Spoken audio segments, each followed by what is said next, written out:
other guy with a bunch of Duckett rods. And a spackle bucket. Hey man, where'd you get them Duckett rods? Dick's?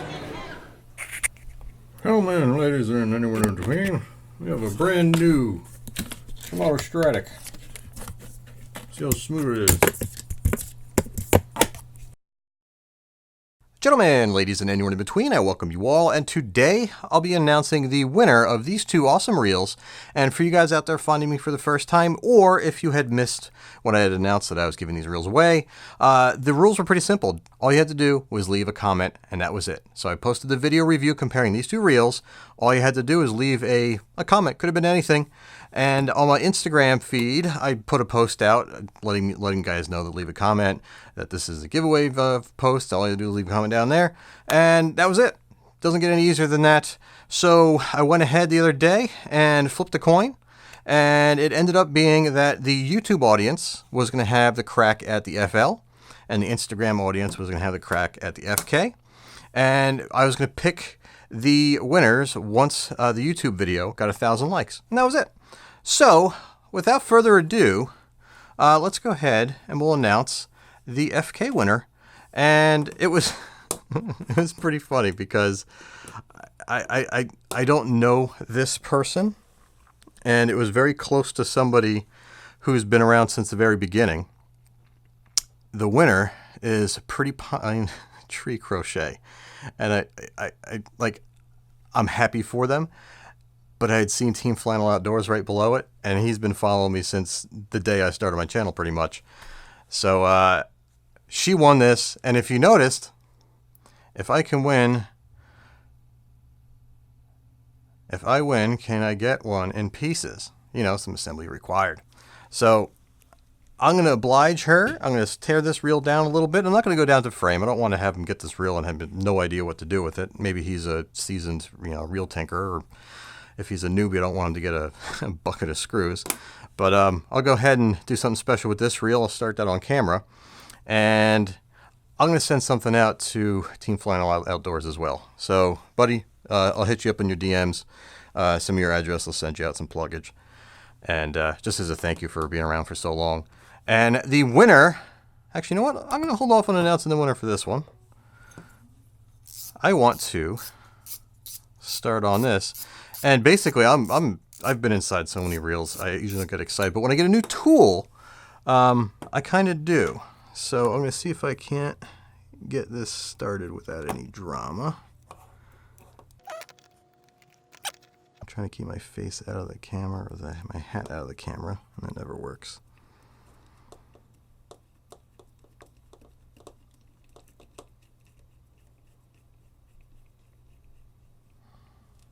You know what? I'll also send a link to this right here, because this is the tool that you need to get this off. That's not the new tool that I was excited about. So you always see me using box wrenches and all that kind of stuff, whether I'm getting handle retaining nuts off of bait casters or the rotor retaining nuts off of spinners. And if you also saw my review of the best fishing pliers ever made, they were the Sargent Sportsmate pliers. And what makes them so great is that they're a parallel jaw.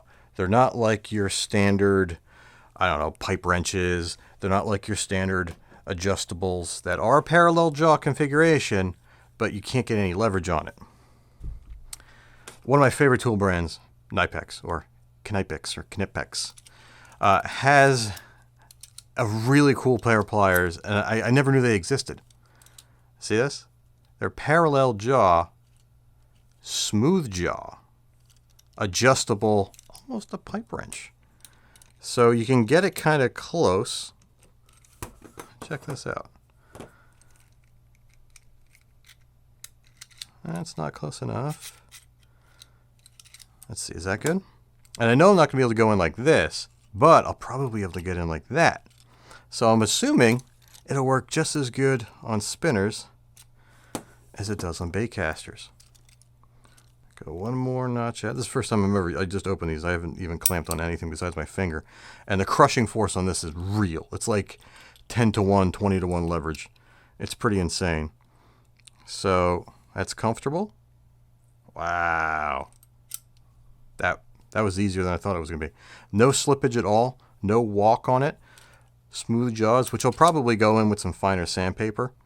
I'll do I have some brass rod. I'll see if it leaves any casting marks or marks on it. Otherwise, I'll just sand them down. And cool. That's awesome. And I'll put a link down below. They're not cheap. I think this one was like $47 shipped. Where again, you go to Home Depot, you go to Lowe's, you buy a Irwin, type adjustable type of pipe wrench like this. You get a 3-pack for $20. So spending almost $50 on a single one is just asinine. But this brand itself, I don't think there's any that's better. And I'm also going to do a breakout video on this pair of pliers, because those Sargent Sportsmate pliers that I did that video review on, they've been out of production now. Best pliers made for the salt, hands down. Parallel jaw with cutters that can cut braid and hooks. There needs to be a replacement.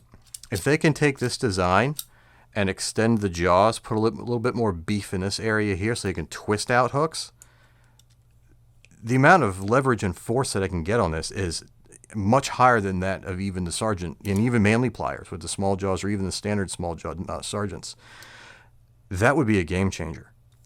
And I mean, if this is $45, if they made it out of a stainless, the beauty of this is it's modular. There's nothing hidden. You just take this piece out here and it relieves the spring. So you got to get in there and do some cleaning and get some gook or sand out. It has a kind of a built-in bit of fudge factor, so there's a little bit of slop inherent in the design.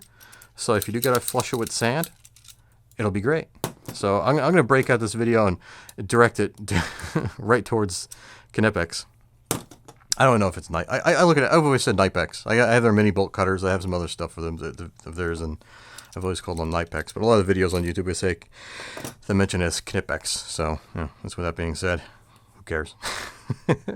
All right, so I'm going to take this out, and she said this was for her hubby, so hopefully if he has any issues, he can refer back to this video. And I'm only going to remove these 3 screws, which are going to keep the anti-reverse clutch intact. Actually, you know what? Whoops. Let me go back a step. Sorry about that. I'm thinking of a million different things I should know better by now, guys. I've been doing this for a while. Take the handle off. That's better.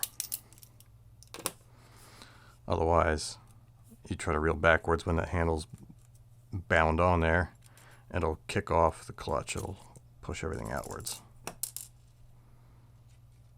So we got that.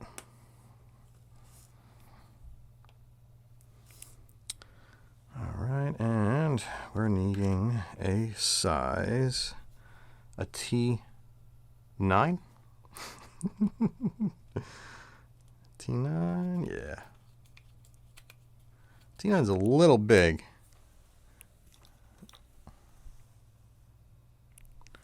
Where's my T8?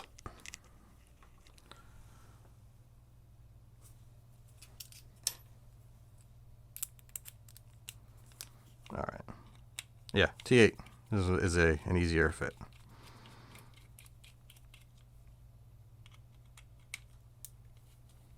For the body screws.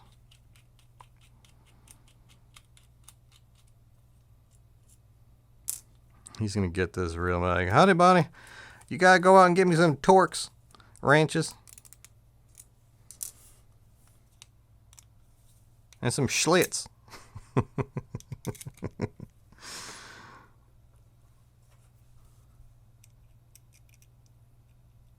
And that's a T5 in the base.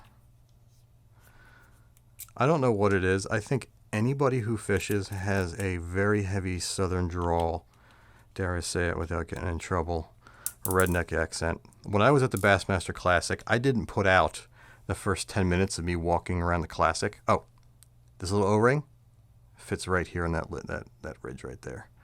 So whoever the hubby may be that's taking this apart, don't forget that, because the clutch rests on it like so. This goes down through like that. See that?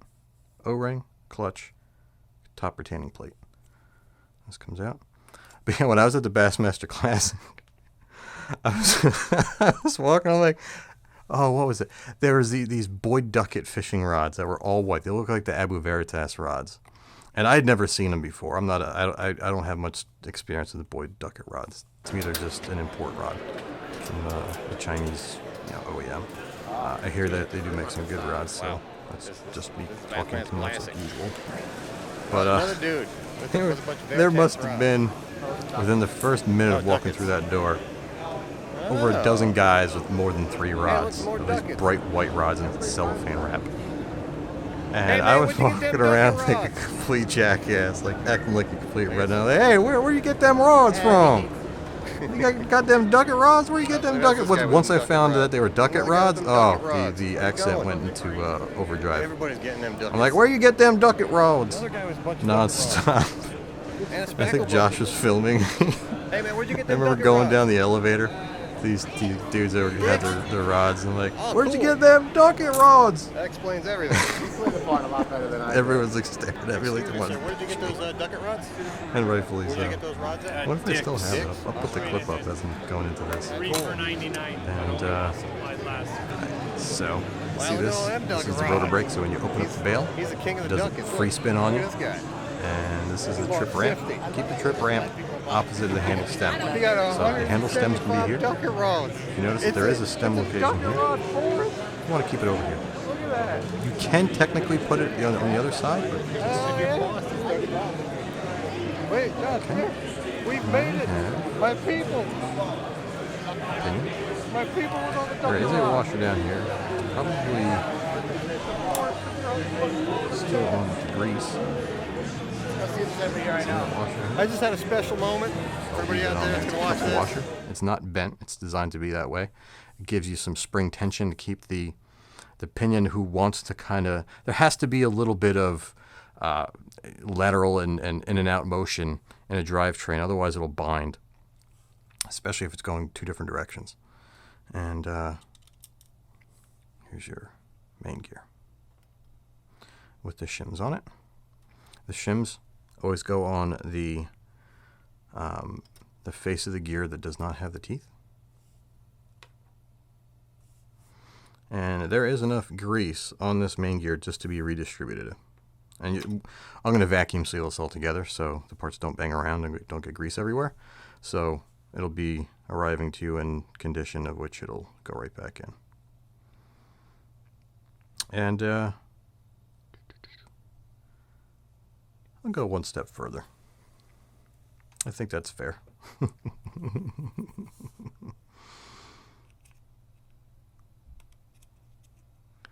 I have this main shaft support rod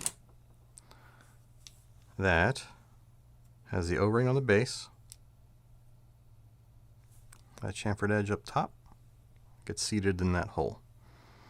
So removing that allows you to get the main shaft out. Boom. And this stuff here I'm going to leave. Redistribute that grease a little bit.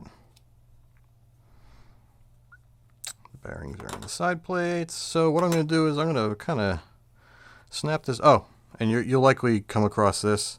See this little rubber smiley right here? This is going to go right here.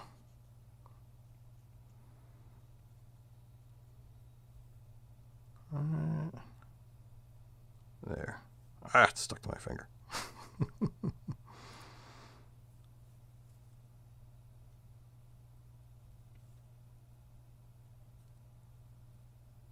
And if you have like a little screwdriver or a pick tool, just to navigate that down into there, like so. And when you put the 2 sides together, it kind of keeps what's beyond there watertight. There is not 100% seal, but there's a legitimate amount of sealing that goes into keeping water out. Same thing with the new FL. And yeah, so I'm going to go ahead and bag this up real quick, and then I'll get back and I'll announce the winner for the FL. It's kind of getting close to Halloween, so I did a spooky laugh.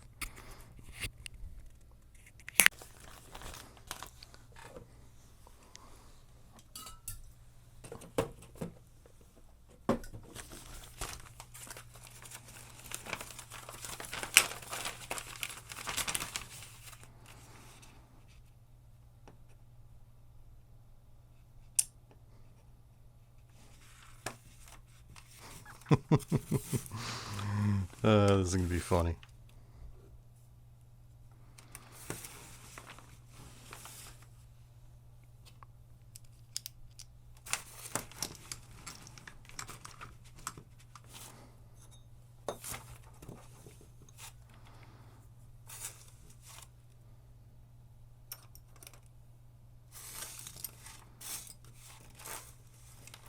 Gotta make sure we keep these screws out of this ring, because I have like a 30 bar vacuum sealer, or high 20s at least, I think. I don't want to damage anything.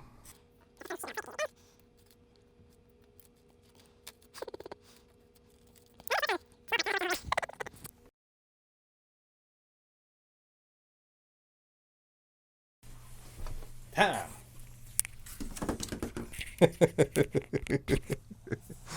How's that? Is that badass or what?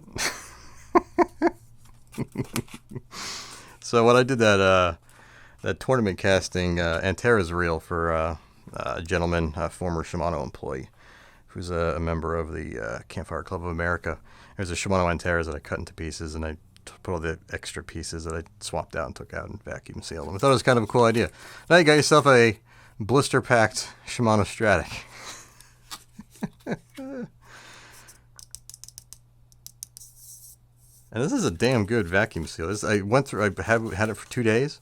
My buddy went on an offshore trip, and I brought it over his house. We were doing some ling, and it failed. And I got a replacement, and it's been kicking ass ever since. It's a Kitchener. Paid $180 instead of like $250 or $300. And it's a monster. I think the reason why it failed though is the bags. These $20 for 100 feet of bags. It doesn't have enough rigidity in the patterning, so when it locks down on it, it compresses above the lock. I think that was the issue I was having with it. Just gotta get better bags. All right. So with all that being said, the winner of the FL, the brand new Stradic, the one that replaced the one I just vacuum sealed, Mr. James Harpy. And I hope you see this message. I will give you 2 weeks to reply, and I'll reply to your comment down below on the review video. Hope you're monitoring it, because you won this reel. And when you do get the communication, email me at tackleadvisorsinitiative@gmail.com. You can find it on my About page on the YouTubes, or you can DM me on Instagram.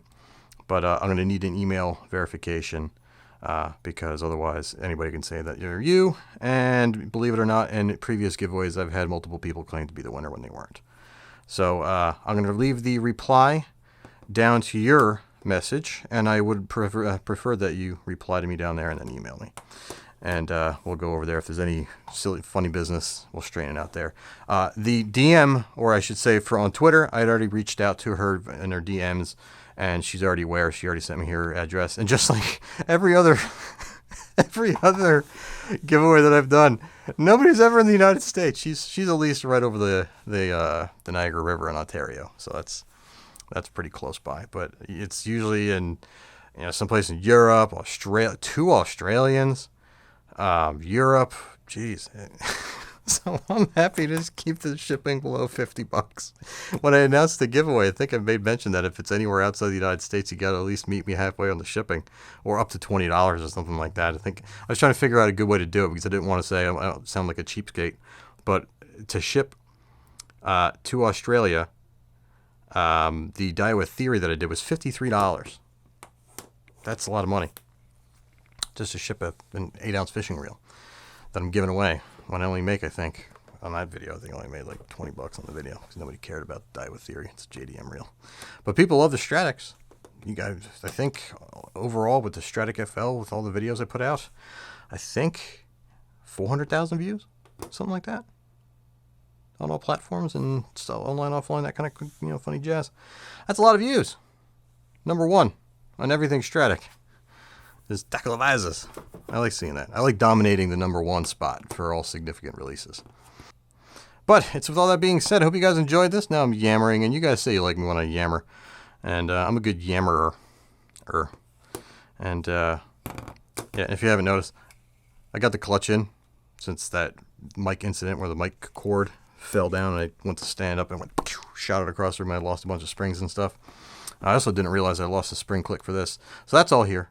Shimano took care of me. I called them up and said, hey, I put out a video on your reel and the microphone shot the thing across the table. Can you hook me up? I didn't even say, could you hook me up? I just asked them for the part or if they had it available. I had no idea if they even had it since it was so new.